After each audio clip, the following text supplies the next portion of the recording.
சிவாய நம. கிரியா யோகம், வாசி இந்த மாதிரி மெடிடேஷன்லாம் பண்ணுறதுனால நம்ம கர்மா கழிகிறத விட ஒரு முக்கியமான ஒரு விஷயத்த நீங்கள் செய்யும்போது உங்கள் கர்மா கடவுளால் சீக்கிரமாக கழிக்கப்படும்.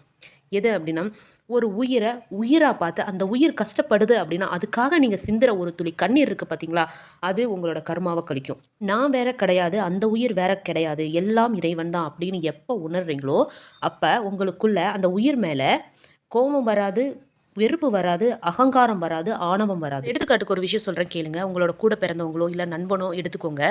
அவங்கள ஒரு மனிதனாக பார்க்கும்போது தான் அவங்க பண்ண தவறுகள் நம்ம கண்ணு முன்னாடி வந்து போகும். அதே இது அதுவும் ஒரு உயிர் தான், பாவம். அது என்ன பண்ணும், அதோட கர்மாவை கழிக்கிறதுக்கு இந்த பூமியில் வந்திருக்கு.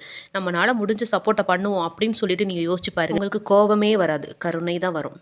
அப்போ இந்த பக்குவம் எங்கேருந்து உங்களுக்கு கிடச்சிச்சு? அதுவும் நான் தான், அதுவும் இறைவன் தான், அது ஒரு உயிர் அப்படின்னு பார்க்கறதுனால தான் அந்த பக்குவம் உங்களுக்கு கிடச்சிருக்கு. நான் சொல்கிறது சரிதானே? சிவாய நம்ம வாழ்க வளமுடன்.